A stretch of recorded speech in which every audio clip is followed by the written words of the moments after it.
Hello students, welcome back to our channel SI Light of Education. আজিৰ এই ভিডিঅ'টোৰ জৰিয়তে দশম শ্ৰেণীৰ সকলো ছাত্ৰ-ছাত্ৰীক পুনৰবাৰ স্বাগতম জনাইছো আৰু আজি লৈ আহিছো ক্লাছ 10 ৰ জেনাৰেল সায়েন্সৰ লেসন 7 নিয়ন্ত্ৰণ আৰু সমন্বয় আৰু তোমালোকৰ তো মনতে আছে যে বৰ্তমান হাফ ইয়াৰলি এক্সামৰ কাৰণে 100% কমন কোৱেশ্চনছ সমূহ দি থকা গৈ আছে আৰু তোমালোকে আগৰ যিবিলাক ভিডিঅ' দিয়া হৈছে ভিডিঅ'বিলাক তোমালোকে চাই ল'বা আৰু ইয়াতে যিখিনি লেসনৰ মানে হাফ ইয়াৰলি লেসনৰ যিখিনি 100% কমন কোৱেশ্চনছ এনসাৰ সমূহ দিয়া হৈ আছে আৰু সেই কমন কোৱেশ্চনছ সমূহ অনলি হাফ ইয়াৰলি এক্সামৰ কাৰণে নহয় একেবাৰে মেট্ৰিক পৰীক্ষা 2026 চনত যিটো তোমালোকৰ এক্সাম হ'ব সেই এক্সামৰ কাৰণে ডাইৰেক্ট দিয়া হৈ গৈ আছে যেই নহয় কিয় তোমালোকৰ কাৰণে স্যাম্পল পেপাৰ লৈ আহিব হৈছে সেই স্যাম্পল পেপাৰত ডাইৰেক্ট কোৱেশ্চনছ থাকিব আৰু সেই স্যাম্পল পেপাৰৰ পৰা মানে ইয়াতে যিখিনি ইম্পৰ্টেন্ট কোৱেশ্চন দি থকা গৈ আছে আৰু ডাইৰেক্ট হেবিলাক কি হ'ব কোৱেশ্চন এটা সেট আহিব আৰু তাৰে পৰা তোমালোক 100% কমন পাব ডাইৰেক্ট মানে ইয়াতে যিখিনি দি আছে হেবিলাক মানে কোৱেশ্চন হিচাপে লৈ অহা হ'ব যেই নহয় কিয় এতিয়া বৰ্তমান তোমালোক কিতাপত দেখাই আছো আৰু তোমালোকে সেই স্যাম্পল কোৱেশ্চন পেপাৰ পাবলৈ তোমালোকৰ চেনেলটো এতিয়া সাবস্ক্ৰাইব কৰি ৰাখিবা আৰু লাইক কৰিবা আৰু বন্ধুবৰ্গৰ মাজত তোমালোকৰ চেনেলটো শেয়াৰ কৰিবা লগতে এতিয়া মই ভিডিঅ'টো আৰম্ভ কৰিছো তোমালোকে সকলোৱে কিতাপটো উলিয়াই ল'বা আৰু তোমালোকে নিজৰ কলম এটা হাতত ল'বা আৰু টিক চিন দি যাবা লেসন নম্বৰ 7 নিয়ন্ত্ৰণ আৰু সমন্বয় কন্ট্ৰোল এণ্ড কোঅৰ্ডিনেশ্যন এইটো লেসনৰ প্ৰথম কোৱেশ্চনটো তোমালোকৰ চাব লাগিব যে সমন্বয় কাক বোলে ফাৰ্স্ট কোৱেশ্চনটো হ'ল সমন্বয় তাৰ পিছত তোমালোকৰ ইয়াতে কিন্তু এনসাৰখিনি মই কৈ নাযাওঁ যেটো এনসাৰখিনি ক'বলৈ গ'লে ইয়াতে বহুত সময় লাগিব তাৰ পিছত তোমালোকৰ নেক্সট চাব লাগিব যেটো ইয়াতে দিয়া আছে স্নায়ুকোষবোৰ কোষ দেহ আৰু স্নায়ু প্ৰবৰ্ধৰে গঠিত কোৱেশ্চন আহিব স্নায়ুকোষবোৰ কিহেৰে গঠিত তোমালোকে লিখিবা কোষ দেহ আৰু স্নায়ু প্ৰবৰ্ধৰে গঠিত তাৰ পিছত স্নায়ু প্ৰবৰ্ধ দুই প্ৰকাৰৰ একজন আৰু ডেনড্ৰাইট এই দুটা চাব লাগিব তাৰ পিছত মোস্ট ইম্পৰ্টেন্টটো হ'ল এই স্নায়ুকোষ যেটো এইটো মোস্ট ইম্পৰ্টেন্ট এইটো আহিব পৰীক্ষা যেটো চিনাক্ত কৰিবলৈ তাৰ পিছত তোমালোকৰ চাব লাগিব ইয়াতে যেটো দিয়া আছে যে স্নায়ু কলাবোৰ স্নায়ুকোষ বা নিউৰনৰ দ্বাৰা গঠিত স্নায়ু কলাবোৰ কিহৰ দ্বাৰা গঠিত এইটো তোমালোকে লিখিবা স্নায়ুকোষ বা নিউৰনৰ দ্বাৰা গঠিত তাৰ পিছত তোমালোকৰ নেক্সট পেজ উলিয়াই ল'বা নেক্সট পেজত কি আছে নেক্সট পেজ যেটো টপিক দিয়া আছে প্ৰতিপ বা চতুল্য ক্ৰিয়া অৱস্থাত কি ঘটে এটা প্ৰথম কোৱেশ্চনটো হ'ব যে প্ৰতিপ ক্ৰিয়া কি আৰু প্ৰাণীৰ প্ৰতিপ ধনু কিয় সৃষ্টি হয় what is reflex why reflex are developed in animals যেই নক কোৱেশ্চনটো তোমালোকে লিখি ৰাখিবা আৰু ইয়াৰ এনসাৰটো কত আছে মই তোমালোকক দেখাই দি আছো তোমালোকে তাৰ পৰা উলিয়াই লবা এইখিনিৰ ভিতৰত তোমালোকৰ এনসাৰ আছে যেনেকৈ এটা প্ৰতিপ ধনু দিয়াই আছে এটা প্ৰতিপ ধনু বোলে যেই নক কোৱেশ্চনটো হ'ব প্ৰতিপ ক্ৰিয়া কি বা প্ৰতিপ ধনু কি প্ৰাণীৰ প্ৰতিপ ধনু কিয় সৃষ্টি হয় এইটো হল কোৱেশ্চন আৰু ইংলিছ মিডিয়ামৰ কতে লিখি লবা what is reflex why reflex are developed in animals এটো চাব লাগিব তাৰ পিছত তোমালোকৰ নেক্সট পেজৰ পৰা চাব লাগিব নেক্সট পেজত তোমালোকৰ যিখিনি দিয়া আছে চাবা ইয়াতে দেহৰ মুখ্য সমন্বয় কেন্দ্ৰ মস্তিষ্কত কেন্দ্ৰীভূত হৈ থাকে তাৰ পিছত এটা কোৱেশ্চন আহিব যে কেন্দ্ৰীয় স্নায়ুতন্ত্ৰ কিহৰ দ্বাৰা গঠিত তোমালোকে লিখিবা মস্তিষ্ক আৰু স্নায়ুৰজ্জু ব্ৰেইন এণ্ড স্পাইনেল কৰ্ড লগলাগি কেন্দ্ৰীয় স্নায়ুতন্ত্ৰ চেন্ট্ৰেল নাৰ্ভাছ সিস্টেম গঠিত হৈছে তাৰ পিছত দেহৰ সকলো অংশৰ পৰা এই বাৰ্তা গ্ৰহণ কৰি একত্ৰিত কৰে কিহে বাৰ্তা গ্ৰহণ কৰে স্নায়ুতন্ত্ৰ বা কোৱেশ্চন আহিব দেহৰ সকলো অংশৰ পৰা বাৰ্তা গ্ৰহণ কৰি একত্ৰিত কোনটো তন্ত্ৰই কৰে তোমালোকে লিখিব লাগিব কেন্দ্ৰীয় স্নায়ুতন্ত্ৰ তাৰ পিছত নেক্সট তোমালোকে আন্ডাৰলাইন কৰিবা এইখিনি লিখি থকা কথা বাৰ্তা চকীখন ঘূৰাই থকা হবাৰ একত হাত চাপৰি মৰা আদি আমাৰ ঐচ্ছিক কাৰ্যৰ উদাহৰণ এইবিলাক কি আহে মানে অটোমেটিক আহি যায় ঐচ্ছিক কাৰ্য তোমালোকে মনত ৰাখিবা লিখি থকা কথা বাৰ্তা চকীখন ঘূৰাই থকা হবাৰ একত হাত চাপৰি মৰা এইবিলাক কি আমাৰ ইচ্ছা কৰি মানে ঐচ্ছিকভাৱে নিজে কৰিব লাগিব আৰু অনৈচ্ছিকবিলাক কি সেইবিলাক অটোমেটিক হৈ থাকে যেনেকৈ আমাৰ পেটৰ ভিতৰৰ হজম প্ৰক্ৰিয়া সেইবিলাক হ'ল অনৈচ্ছিক আৰু ঐচ্ছিক ক্ৰিয়াবিলাক এইবিলাক হৈছে লিখি থকা কথা বাৰ্তা চকীখন ঘূৰাই থকা হবাৰ শেষত হাত চাপৰি মৰা তাৰ পিছত তোমালোকৰ চাব লাগিব কেন্দ্ৰীয় স্নায়ুতন্ত্ৰ আৰু দেহৰ বিভিন্ন অংশৰ লগত সংযোগ স্থাপনৰ কাৰণে অনেক স্নায়ুতন্ত্ৰ গঠিত হৈছে হৈছে ইয়াক প্ৰান্তীয় স্নায়ুতন্ত্ৰ পেৰিফেৰেল নাৰ্ভাছ ছিষ্টেম বুলি কোৱা হয় তাৰপিছত তোমালোকৰ চাব লাগিব যে মস্তিষ্কৰ পৰা ওলোৱা কৰোটীয় ক্ৰেনিয়েল স্নায়ু আৰু স্নায়ুৰজ্জৰ পৰা উৎপত্তি অসংখ্য স্নায়ুসমূহক লৈ ই গঠিত হৈছে যদি কুৱেশ্যনছ আহে যে প্ৰান্তীয় স্নায়ুতন্ত্ৰ কাক বোলে বা কিহেৰে গঠিত তোমালোকে লিখিবা মস্তিষ্কৰ পৰা ওলোৱা কৰোটীয় স্নায়ু আৰু স্নায়ুৰজ্জৰ পৰা উৎপত্তি হোৱা অসংখ্য স্নায়ুসমূহক লৈ ই গঠিত আৰু কুৱেশ্যনছ এটা আহিব যে দুই প্ৰকাৰৰ প্ৰান্তীয় স্নায়ু কোষবোৰ কি কি তোমালোকে লিখিবা কৰোটীয় স্নায়ু আৰু স্নায়ুৰজ্জু তাৰপিছত তোমালোকৰ চাব লাগিব যেটো দিয়া আছে ইয়াতে মই দেখাই আছোঁ তোমালোকে টিকচিন মাৰি ল'বা আমাৰ মস্তিষ্কৰ বিভিন্ন অংশসমূহ কি আমাৰ মস্তিষ্কত তিনিটা পাৰ্ট থাকে মানে আমাৰ ব্ৰেইনৰ তিনিটা পাৰ্ট থাকে এটা হ'ল প্ৰমস্তিষ্ক ফৰ ব্ৰেইন মধ্য মস্তিষ্ক মিড ব্ৰেইন আৰু পশ্চাৎ মস্তিষ্ক হাইণ্ড ব্ৰেইন এই তিনিটা চাব লাগিব তাৰপিছত প্ৰমস্তিষ্কৰ যদি হেৰি আহে কাম আহে তেনেহ'লে লিখিবা প্ৰমস্তিষ্ক হ'ল মস্তিষ্কৰ মুখ্য চিন্তা ভাৱনাৰ অংশ যিটো প্ৰমস্তিষ্ক যিটো থাকে ব্ৰেইনৰ এটা অংশ সেইটো কি কৰে মুখ্য চিন্তা ভাৱনাৰ এটা অংগ তুমি যিমান চিন্তা কৰি থাকা সেই প্ৰমস্তিষ্কই সেইবিলাক চিন্তা কৰাই থাকে ইয়াৰ অংশই শৰীৰৰ বিভিন্ন সংগ্ৰাহী ইন্দ্ৰিয়ৰ পৰা সংবেদী স্নায়ু প্ৰেৰণা গ্ৰহণ কৰে ইয়াৰ উপৰি বিভিন্ন স্থানত শ্ৰৱণ গ্ৰাণ তাৰপিছত আদি এলেকা থাকে এইখিনিলৈকে দাগ দিবা তাৰপিছত তোমালোকৰ যেনেকুৱা আমাৰ সংগ্ৰাহী কিছুমান যে ইন্দ্ৰিয় আছিল সংগ্ৰাহী ইন্দ্ৰিয়বিলাক কি আছিল সেইবিলাকতো তোমালোকে জানাই যে তোমাৰ চকু কাণ নাক জিভা ছাল চকুতে আমি কি কৰোঁ দৰ্শন অনুভূতি কৰোঁ কি কোনোবাই কিবা কৰি আছে এইবিলাক আমি চাব পাৰোঁ আৰু কাণ দিকে আমি শ্ৰৱণ অনুভূতি মানে ক'ত কি হৈ আছে ক'ত বা তোমাৰ থিয়েটাৰ হৈ আছে বা ফাংচন হৈ আছে সেইবিলাক কি কৰোঁ আমি সেই কাণৰ জৰিয়তে শুনো আৰু নাকে দেখি গ্ৰাণ অনুভূতি কিবা কি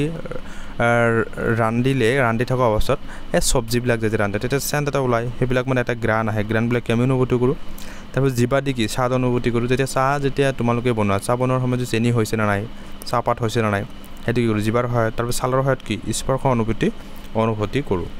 যেই নহওক কিয় সংগ্ৰাহী ইন্দ্ৰিয় পাঁচটাৰ নাম মনত ৰাখিবা তাৰপিছত তোমালোকৰ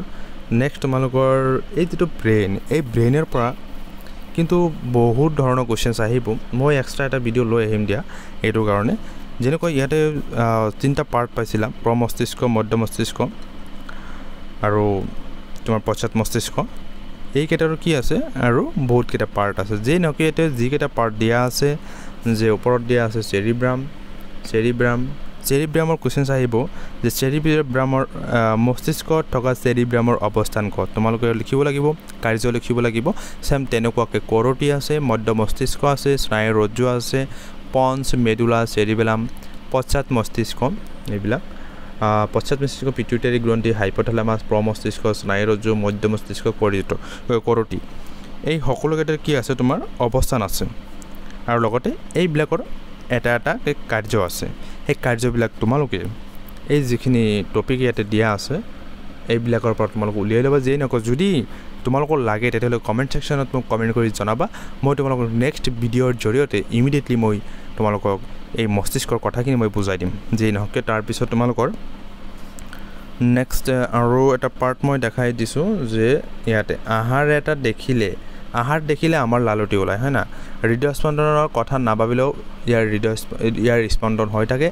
এনেধৰণৰ কাম আমি কি ইচ্ছা কৰিলেও নিয়ন্ত্ৰণ কৰিব নোৱাৰোঁ উশাহ ল'বলৈ আমাৰ আহাৰ পাচন হোৱাৰ কথা ভাবিব পাৰিবানে সাধাৰণ প্ৰতিক্ৰিয়া যেনে চকুৰ মণি আকাৰ সলনি কৰা চকীখন ঘূৰাই দিওঁতে চিন্তাৰ অনুভূতি আদি কাৰ্যত এবিধ পেশী চিন্তা নকৰাকৈ চালিত হৈ থাকে হয় না এনেধৰণৰ অনৈচ্ছিক কাৰ্য মধ্য মস্তিষ্ক আৰু পশ্চাৎ মস্তিষ্কই নিয়ন্ত্ৰণ কৰে এইবিলাক হ'ল অনৈচ্ছিক কাৰ্য লিখি থকা তুমি ক'ৰবাত চাই থকা সেইবিলাক হ'ল ঐচ্ছিক কাৰ্য তোমাৰ নিজে কৰিব লাগে সেইবিলাক যেই নহওক কিয় আৰু অনৈচ্ছিক কাৰ্যবিলাক কি অট'মেটিক চলি থাকিব তাৰপিছত তোমালোকৰ নেক্সট তোমালোকে উলিয়াই ল'বা নেক্সট পেজ নম্বৰ পৰা তোমালোকৰ চাব লাগিব মানুহৰ মস্তিষ্কটো এটা কি অংগ কোমল অংগ এইটো চাব লাগিব তাৰপিছত তোমালোকৰ নেক্সট চাব লাগিব তলৰ টপিকৰ পৰা যেতিয়া এটা স্নায়ুপ্ৰবাহ পেশীয়ে লাভ কৰে তেতিয়া পেশীৰ আবোৰ কি কৰে গতি কৰে এইটো চাব লাগিব তাৰপিছত আৰু ইয়াত এটা কুৱেশ্যনৰ নিচিনা আছে চাবাচোন এইটো প্ৰশ্ন এটা দিছে যে পেশী কোষবোৰ কেনেকৈ আকৃতি সলনি কৰে এইটোৰ এনচাৰটো তোমালোকে লিখিব লাগিব ইয়াৰ পৰা ইয়াৰ পৰা পেশী কোষবোৰত এবিধ বিশেষ প্ৰটিন থাকে যেতিয়া ইহঁতে বৈদ্যুতিক প্ৰভাৱ গ্ৰহণ কৰে তেতিয়া ইহঁতৰ আকৃতি সলনি হয় এইখিনি লিখিবা 1.5 লাইনমান আছে আৰু এনে হ'লে পেশী কোষৰ প্ৰটিনবোৰৰ নতুন শৃংখলৰ কাৰণে ই সৰু হৈ যায় তাৰপিছত কিছুমান এটা দিছে নৱম শ্ৰেণীত তোমালোক পাই আহিছে যে বিভিন্ন প্ৰকাৰৰ পেশী কলা এটা হ'ল ঐচ্ছিক পেশী অনৈচ্ছিক পেশী যদি কুৱেশ্যন আছে যে এটা পেশী কলাৰ উদাহৰণতে লিখিব ঐচ্ছিক পেশী আৰু এটা আছে অনৈচ্ছিক পেশী তাৰপিছত তোমালোকৰ যেটো প্ৰশ্নাৱলী যেটো দি আছে প্ৰশ্নাৱলীৰ পৰা তোমালোকৰ চাব লাগিব কুৱেশ্যন নম্বৰ 2 মোস্ট ইম্পৰ্টেন্ট দুটা নিউৰনৰ মাজৰ সংযোগী পথ বা সাইনেপছত কি ঘটে হয় না আৰু এই কুৱেশ্যনটো অলপ বেলেগকৈ আহিব দুটা স্নায়ু কোষৰ মাজত সাইনেপছত কি ঘটে তাৰপিছত কুৱেশ্যন নং 3 চাব লাগিব মগজুৰ কোন অংশই দেহৰ লৰচৰ আৰু সমতা ৰক্ষা কৰাত অংশ লয় তাৰপিছত 4 নং কুৱেশ্যন আমি ধূপকাঠিৰ গুণ্ড কেনেকৈ লওঁ 5 নং প্ৰতিক্ৰিয়াত মগজুৰ ভূমিকা কি তাৰপিছত ইয়াতে আৰু এটা কুৱেশ্যন তোমালোকে লিখি ৰাখিবা যে দুটা নিউৰনৰ মাজৰ খালী ঠাইখিনি কি বুলি কোৱা হয় দুটা নিউৰনৰ মাজৰ খালী ঠাইখিনি কি বুলি কোৱা হয় আৰু ইংলিছ মিডিয়ামৰ ছাত্ৰ ছাত্ৰীসকল লিখিবা the gap between two neuron is called এইটোৰ এনসাৰ হ'ব সাইনেপছ তাৰপিছত তোমালোকৰ নেক্সট তাৰপিছত উলিয়াই ল'বা নেক্সট তোমালোকে পেজ নং 121 পৰা দুটামান ইয়াতে চিত্ৰ দিয়া আছে এই কাৰ্যকলাপটো চাবা আৰু 7.5 নং ডায়াগ্ৰামটো চাবা তাৰপিছত তোমালোকে 7.6 নং ডায়াগ্ৰামটো তোমালোকে চাব লাগিব লগতে ইয়াতে কিছুমান দিয়া আছে পইণ্ট ইয়াতে যিখিনি পইণ্ট তোমালোকৰ দিয়া আছে এই পইণ্টখিনি তোমালোকৰ কিন্তু চাবই লাগিব মোস্ট ইম্পৰ্টেন্ট এই ইয়াতে যিখিনি পেৰাগ্ৰাফ দিয়া আছে তাৰ ওপৰতো মই এটা কুৱেশ্যন এটা দেখাই দিছোঁ যে কেম'ট্ৰপিজিমৰ এক উদাহৰণ হ'ল ডিম্বকৰ দিশে পৰাগনলিকাৰ গতি কুৱেশ্যন আহিব যে কেম'ট্ৰপিজিমৰ এটা উদাহৰণ দিয়া তোমালোকে লিখিবা ডিম্বকৰ দিশে পৰাগনলিকাৰ গতি আৰু ইয়াতে কিছুমান দিয়া আছে জ্বলনবেগী পোহৰণবেগী জ্বলনবেগী তাৰপিছত হাইড্ৰৰ অৰ্থ কি তাৰপিছত কেমৰ অৰ্থ কি এইবিলাক তোমালোকৰ কিন্তু চাব লাগিব মোস্ট ইম্পৰ্টেন্ট হয় এইবিলাক কুৱেশ্যনছ কিন্তু আহিব তোমালোকৰ পৰীক্ষাত তাৰপিছত তোমালোকৰ নেক্সট পেজ নং উলিয়াই দিব নেক্সট পেজৰ পৰা কি চাব লাগিব মই তোমালোকক দেখাই আছোঁ ইয়াতে যেটো দিয়া আছে যে উদ্ভিদৰ কাণ্ডৰ বৃদ্ধি গতি থকা অগ্ৰঅংশ পোহৰৰ দিশে গতি কৰে কাণ্ডৰ এই অগ্ৰঅংশত অক্সিন নামৰ এটা সঞ্জীৱনী পদাৰ্থৰ সংশ্লেষণ হয় ইয়ে কোষৰ আকাৰ ডাঙৰ আৰু দীঘল হোৱাত সহায় কৰে তাৰপিছত তোমালোকৰ আৰু এটা টপিক চাব লাগিব মই এইখিনি আৰু একবাৰ আন্ডাৰলাইন কৰি দিছোঁ এইখিনিৰ পৰা এইখিনি চাব লাগিব তাৰপিছত চাব লাগিব যে উদ্ভিদৰ আন এবিধ সঞ্জীৱনী পদাৰ্থ হ'ল জিবাৰেলিন যিটো অক্সিনৰ নিচিনাকৈ কাণ্ডৰ বৃদ্ধিত সহায় কৰে সেইদৰে চাইটোকাইনিনে কি কৰে কোষ বিভাজনত সহায় কৰে তেতিয়াহ'লে তোমালোকে সঞ্জীৱনী পদাৰ্থ ইয়াতে তিনিটা পালা অক্সিন পালা জিবাৰেলিন পালা ইয়াতে তিনিটা সঞ্জীৱনী পদাৰ্থ বৰ্তমানলৈকে পোৱা গ'ল কিন্তু তোমালোকক মই আৰু এটা সঞ্জীৱনী পদাৰ্থ ইয়াতে দেখাই আছোঁ চাবা যেটো এপচাইচিছ এচিড নামৰ সঞ্জীৱনী পদাৰ্থবিধে উদ্ভিদৰ বৃদ্ধিত কিন্তু বাধা দিয়ে উদ্ভিদৰ বৃদ্ধি নহয়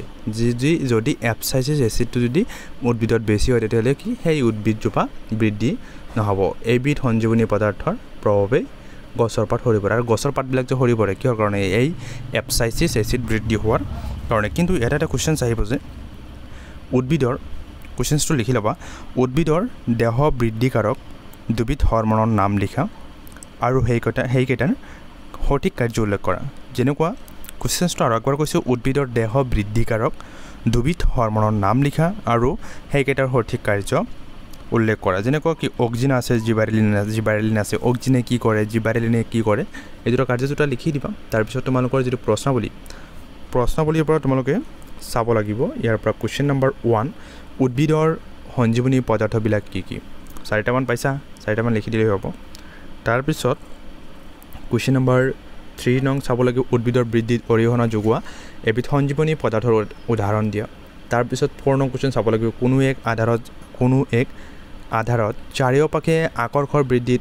অক্সিজেনে কেনেকৈ সহায় কৰে কুৱেশ্যন নং 5 জ্বলনবেগী পৰীক্ষামূলক আৰ্হি এটা প্ৰস্তুত কৰা জ্বলনবেগীৰ পৰীক্ষামূলক আৰ্হি এটা প্ৰস্তুত কৰা আগতে দেখাই আহিলোঁ যে তোমালোকক সেইটো তাৰপিছত তোমালোকৰ নেক্সট পেজ উলিয়াই লোৱা প্ৰাণীৰ হৰমন যিটো আছে এই প্ৰাণী হৰমনটোৰ পৰা তোমালোকৰ ডাইৰেক্টলি কুৱেশ্যনছ কি কি আহিব মই দেখাই দি আছোঁ লগতে তোমালোকৰ চেম্পল কুৱেশ্যন পেপাৰটো আনিমেই তোমালোকে টেনশ্যন নকৰিবা আৰু চেম্পল কুৱেশ্যনছটোৰ পৰা যিখিনি কুৱেশ্যনছ তোমালোকে পাৰিবা আৰু যিখিনি নোৱাৰিবা মোকতো জনাবই লাগিব মই তেতিয়া এনচাৰখিনি দি দিম যে এনেকুৱা চিন্তা কৰাৰ কোনো কাৰণ নাই 2026ৰ কাৰণে 100% তোমালোকে কুৱেশ্যন এনচাৰ লিখিব পাৰিবা কোনো চিন্তা কৰিবলগীয়া নাই আৰু হাফ ইয়েৰলি এক্সামটো ভালেই হ'ব যেহেতু তোমালোকে যদি মোৰ ভিডিঅ'টো চাইছা যেই নহওক কিয় এই যিটো হেৰি আছে এই পেৰাগ্ৰাফটোৰ পৰা MCQটো আহিবই লগতে মই ইয়াৰ পৰা অলপ দেখাই দি আছোঁ তোমালোকক ইয়াতে তোমালোকৰ কি কুৱেশ্যনছ আহিব এটা কুৱেশ্যনছ লিখিবা এড্ৰিনেলিন হৰমনৰ কাৰ্য উল্লেখ কৰা আৰু ইংলিছ মিডিয়ামৰ কেইটা লিখি ল'বা right the function of adrenaline hormone আৰু যদি এইটোৰ কাৰ্য যদি লিখিব খোজা তেতিয়াহ'লে এইখিনিৰ পৰা এইখিনিলৈ এটা কাৰ্য তাৰপিছত এইখিনিৰ পৰা এইখিনিলৈ এটা কাৰ্য তাৰপিছত এইখিনিৰ পৰা এইখিনিলৈ এটা কাৰ্য তাৰপিছত আৰু নালাগে আৰু এইখিনি আৰু যেই নহওক কিয় ইয়াৰ পিছৰ যিটো টপিক আছে সেই টপিকলৈ আগবাঢ়ি যাই আছোঁ সেই টপিকত কি কি দিয়া আছে তোমালোকৰ টপিকটো চাবা একবাৰ তলত মই আণ্ডাৰলাইন কৰি দি আছোঁ উদ্ভিদৰ দেহৰ বিভিন্ন অংশত পাত ওলোৱা দেখা যায় কিন্তু আমাৰ মুখত আঙুলি সৃষ্টি কৰিব কিন্তু নোৱাৰোঁ উদ্ভিদৰ দেহৰ বিভিন্ন অংশত কিন্তু পাত ওলায় হয় নাই কিন্তু আমাৰ মুখত মানে মানুহৰ মুখত কি আঙুলি সৃষ্টি হ'ব নহয় আমাৰ দেহৰ গঠন এটা নিৰ্দিষ্ট প্ৰক্ৰিয়াত নিয়ন্ত্ৰিত হৈ থাকে শিশু এটাৰ দেহৰ বৃদ্ধি নিৰ্দিষ্ট প্ৰক্ৰিয়াৰে নিয়ন্ত্ৰিত হৈ থাকে অনিৰ্দিষ্ট প্ৰক্ৰিয়াৰে কিন্তু নিয়ন্ত্ৰিত নহয় তাৰ পিছৰ যিটো পেজ আছে সেই পেজ নংটো তোমালোক উলিয়াই ল'বা এই পেজৰ পৰা তোমালোকৰ কি কি চাব লাগিব ফাৰ্ষ্ট কুৱেশ্যনছটো চাব লাগিব এই দুটা ডায়াগ্ৰামটো চাবা পিনিয়েল গ্ৰন্থি ক'ত থাকে পিটুইটাৰী গ্ৰন্থি ক'ত থাকে থাইৰয়েড গ্ৰন্থি ক'ত থাকে হয় না এইবিলাক চাব লাগিব ইয়াতে পুৰুষ আৰু স্ত্ৰীৰ দুয়োটাই দিয়া আছে আৰু ইয়াৰ পৰা কি কি চাব লাগিব মই তোমালোকক কৈছোঁ ইয়াতে ফাৰ্ষ্ট এটা কুৱেশ্যনছ দিয়া আছে তোমালোকৰ নিমখৰ টোপালবোৰত আয়োডিনযুক্ত নিমখ বুলি দেখিবলৈ পাওঁ নিমখ বুলি দেখিবলৈ পাওঁ হয় নাই এইটো এটা কুৱেশ্যনছ আমাৰ খাদ্য প্ৰণালীত আয়োডিনযুক্ত নিমখৰ প্ৰয়োজন কিয় তোমালোকে ইয়াৰে কাৰণে তোমালোকে যিখিনি এনচাৰ লিখিব লাগিব মই তোমালোকক দেখাই দি আছোঁ তোমালোকে লিখিবা থাইৰয়েড গ্ৰন্থিত থাইৰক্সিন হৰমন প্ৰস্তুত কৰিবৰ বাবে আয়োডিন প্ৰয়োজন হয় দেহৰ কাৰ্বহাইড্ৰেট প্ৰটিন আৰু চৰ্বি বিপাকীয় ক্ৰিয়াসমূহ থাইৰক্সিনে নিয়ন্ত্ৰণ কৰে ইয়াৰ ফলত দেহৰ বৃদ্ধি ক্ষমতা ৰক্ষা কৰাত সহায় কৰে থাইৰক্সিন হৰমন নামৰ সংশ্লেষণৰ কাৰণে আয়োডিন অতি লাগতিয়াল পদাৰ্থ বুজি পাইছা থাইৰক্সিন হৰমনৰ কাৰণে কি হয় এই আয়োডিনযুক্ত লৱণটো অতি লাগতিয়াল হয় এইখিনিলৈকে এনচাৰ লিখিবা তাৰপিছত আমাৰ খাদ্যত আয়োডিনৰ পৰিমাণ হ্ৰাস হ'লে গড়ৰ ৰোগ হোৱাৰ সম্ভাৱনা হয় কুৱেশ্যন আহিব আমাৰ খাদ্যত কিহৰ পৰিমাণ হ্ৰাস হ'লে গড়ৰ ৰোগৰ হোৱাৰ সম্ভাৱনা হয় তোমালোকে লিখিবা আয়োডিনৰ পৰিমাণ যদি হ্ৰাস হয় তাৰপিছত তোমালোকে আণ্ডাৰলাইন কৰিবা গড়ৰ ৰোগত ভোগা ৰোগীৰ ডিঙিটো ফুলি যায় আৰু তেতিয়া কি হয় গড়ৰ ৰোগ যেতিয়া হয় তেতিয়া কি হয় তাৰ ডিঙিটো মানে সেইজন ব্যক্তিৰ ডিঙিটো কি হয় ফুলি যায় তাৰপিছত তোমালোকৰ নেক্সট চাব লাগিব ইয়াতে কিন্তু এই পেৰাগ্ৰাফটো চাবা কেতিয়াবা আমি বাওনা আৰু দুৰ্জয় ওখ ব্যক্তি দেখা পাওঁ ইয়াতে তোমালোকৰ যিটো আণ্ডাৰলাইন কৰিব লাগে ইয়াৰ পৰা দেহ বৰ্ধনকাৰী হৰমন নামৰ এবিধ হৰমন পিটুইটাৰী গ্ৰন্থিয়ে নিঃসৰণ কৰে দেহ বৰ্ধনকাৰী হৰমন নামৰ এবিধ হৰমনৰ নাম লিখা যিটো গ্ৰন্থিয়ে নিঃসৰণ কৰে তোমালোকে লিখিবা পিটুইটাৰী এবিধ হৰমন পিটুইটাৰী গ্ৰন্থিয়ে নিঃসৰণ কৰে তোমালোকে এইটো হেৰি কৰিবা আণ্ডাৰলাইন কৰিবা আৰু এইবিধ হৰমনৰ কাম নামৰ দৰে অৰ্থাৎ দেহ বৰ্ধনৰ বিকশিত এইবিধ হৰমনে সহায় কৰে তোমালোকে মনত ৰাখিবা বাল্যকালত এইবিধ হৰমন নিঃসৰণ কম হ'লে আৰু সেই ব্যক্তিজন কি হয় ভাওনা হয় ডাক দিবা ইয়াৰ পৰা দেহ বৰ্ধনকাৰী হৰমন নামৰ এবিধ হৰমন সেইটো কি কৰে পিটুইটাৰী গ্ৰন্থিয়ে নিঃসৰণ কৰে কুৱেশ্যন আহিব যে দেহ বৰ্ধনকাৰী হৰমন নামৰ এবিধ হৰমন কোনটো গ্ৰন্থিয়ে নিঃসৰণ কৰে তোমালোকে লিখিবা পিটুইটাৰী গ্ৰন্থিয়ে নিঃসৰণ কৰে আৰু এইটো যদি বাল্যকালত হৰমনটো নিঃসৰণ কম হয় তেতিয়াহ'লে কি হয় সেই ব্যক্তিজন ভাওনা হয় তাৰপিছত তোমালোকৰ ডাক দিব লাগিব এই পেৰাগ্ৰাফটো সচৰাচৰ কেতিয়াবা 10 বছৰৰ 10 পৰা 12 বছৰৰ বয়সৰ শিশুৰ আকস্মিক কিছুমান পৰিৱৰ্তন দেখা যায় এনেবোৰ পৰিৱৰ্তনৰ কাৰণ হ'ল কৈশোৰ কালত ল'ৰাৰ টেষ্টোষ্টেৰন হৰমন আৰু ছোৱালীৰ এষ্ট্ৰজেন হৰমন নিঃসৰণ হয় তাৰপিছত তোমালোকৰ চাব লাগিব ইয়াতে ডায়াবেটিছ ৰোগত আক্ৰান্ত ব্যক্তিক ডাক্তৰে কি কৰে ইনসুলিন বেজি দি চিকিৎসা কৰে অগ্নাশয় গ্ৰন্থি ইনসুলিন হৰমন নিঃসৰণ কৰে আৰু অগ্নাশয় যেটো গ্ৰন্থি থাকে যেটো অগ্নাশয় গ্ল্যান্ড যেটো থাকে সেই গ্ল্যান্ডে কি কৰে অগ্নাশয় গ্ৰন্থিক তোমালোকৰ মানে ইনসুলিনটো নিঃসৰণ কৰে ইনসুলিনটো লয় যদি এখানে ডাক দিব যদি যথোপযুক্ত পৰিমাণৰ ইনসুলিন নিঃসৰণ নহয় তেতিয়া কি হয় তেন্তে তেজত গ্লুকোজৰ পৰিমাণ কি হয় যথেষ্ট বাঢ়ি যায় বুজিছা মানে যথোপযুক্ত পৰিমাণৰ যদি ইনসুলিন যদি নিঃসৰণ নহয় ইনসুলিন নিঃসৰণ নহলে কি হ'ব দেহত গ্লুকোজৰ পৰিমাণ মানে চেনিৰ পৰিমাণ বাঢ়ি যায় ইয়াৰ ফলত দেহৰ যথেষ্ট কি হয় ক্ষতি হয় যে ন কিয় তাৰ পিছত যেটো দিয়া আছে ইয়াতে মোস্ট ইম্পৰ্টেন্ট এটা কোৱেশ্চন হ'ব যে what is feedback mechanism feedback পদ্ধতি কি what is feedback mechanism ইয়াৰ পৰা ডাক দিবা feedback পদ্ধতিৰ দ্বাৰা দেহৰ হৰমন নিঃসৰণ সময় আৰু পৰিমাণ নিৰ্ধাৰণ হয় এটো চাবা আৰু উদাহৰণ যদি বলে লিখিবা তেজত গ্লুকোজৰ মাত্ৰা বাঢ়ি গলে অগ্নাশয় কোষে বেছিকৈ ইনসুলিন নিঃসৰণ কৰে যদি তেজত গ্লুকোজৰ মাত্ৰা কমে তেতিয়া ইনসুলিন নিঃসৰণ কমি যায় তাৰ পিছত তোমালোকৰ চাব লাগিব প্ৰশ্নাৱলী কোৱেশ্চন নং 2 চাবা আয়োডিন বুষ্ট লবণ খোৱাটো কিয় আৱশ্যক কোৱেশ্চন নং 3 চাবা আমাৰ দেহৰ তেজত এড্ৰিনালিনৰ নিঃসৰণ ঘটিলে দেহত কেনে প্ৰতিক্ৰিয়া হয় তাৰ পিছত তোমালোকৰ চাবা 4 কিছুমান ডায়াবেটিছ ৰোগীক ইনসুলিনৰ বেজি দিয়া হয় কি অলপ আগত মই কৈছো যে ইনসুলিন বেজি এই কাৰণতে দিয়া হয় যে অগ্নাশয় গ্ৰন্থিয়ে ইনসুলিন হৰমন নিঃসৰণ কৰে যদি যথোপযুক্ত পৰিমাণৰ ইনসুলিন নিঃসৰণ হয় তেতিয়া কি হয় তেজত গ্লুকোজৰ পৰিমাণ যথেষ্ট বাঢ়ি যায় আৰু ইয়াৰ ফলত কি হয় দেহৰ যথেষ্ট ক্ষতি হয় তাৰ পিছত তোমালোকৰ নেক্সট প্ৰশ্নাৱলীৰ পৰা চাব লাগিব কোৱেশ্চন নং 1 চাব লাগিব 2 চাব লাগিব 1 2 আৰু 1 ৰ এনসাৰটো হ'ব তোমালোকৰ ডি সাইটোকাইনিন আৰু 2 ৰ এনসাৰটো হ'ব বি সাইনেপছ তাৰ পিছত তোমালোকৰ নেক্সট পেজত আৰু এটা অপচন আছে মগজুৱে কি কাম কৰে এটো তোমালোকৰ ভাব আৰু চিন্তা কৰা হৃদয়স্পন্দন নিয়ন্ত্ৰণ দেহৰ সমতা ওপৰ আটাইকেটা ইয়াৰ এনসাৰটো হ'ব ডি তাৰ পিছত তোমালোকৰ কোৱেশ্চন চাব লাগিব 5 নং কোৱেশ্চন নিউৰনৰ গঠন চিত্ৰ আকা ইয়াৰ কাৰ্য বৰ্ণনা কৰা তাৰ পিছত তোমালোকৰ যেটো 6 নং উদ্ভিদৰ পোহৰণবেগী প্ৰতিক্ৰিয়া কেনেকৈ সংঘটিত হয়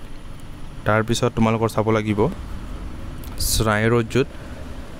আঘাত হলে কেনে বাৰ্তাত ব্যাঘাত ঘটে তাৰ পিছত তোমালোকৰ 9 নং কোৱেশ্চন চাব লাগিব জীৱদেহৰ নিয়ন্ত্ৰণ আৰু সমন্বয়ৰ কাৰণে কি প্ৰয়োজন তাৰ পিছত তোমালোকৰ নেক্সট চাব লাগিব 10 ঐচ্ছিক ক্ৰিয়া আৰু প্ৰতিক্ৰিয়াৰ মাজত পাৰ্থক্য কেনেকৈ উলিয়াবা আচ্ছা এটো নালাগে কিন্তু এটোৰ ওপৰত কি হ'ব এটা কোৱেশ্চন চাইব যে ঐচ্ছিক ক্ৰিয়া আৰু প্ৰতিক্ৰিয়াৰ মাজত পাৰ্থক্য লিখা তাৰ পিছত তোমালোকৰ